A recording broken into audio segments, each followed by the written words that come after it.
শ্ৰীভূমিত ballot paper চুৰিৰ ঘটনা সংঘটিত হয়েছে। আসিমগঞ্জ ফৰিদকুঁড পঞ্চায়তৰ ৯ নং ৱাৰ্ডত এই ঘটনা সংঘটিত হৈছে বুলি জানিব পৰা গৈছে।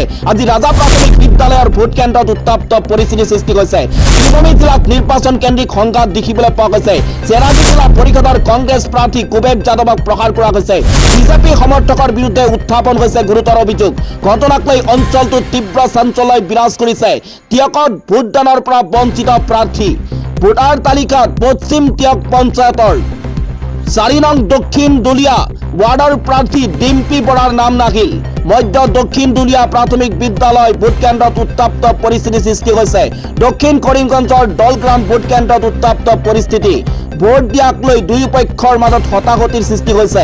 এই ঘটনাত আহত ৩ জনক হাস্পতালত ভৰ্তি কৰোৱা হৈছে। সম্প্ৰতি পৰিস্থিতি নিয়ন্ত্ৰণত আছে।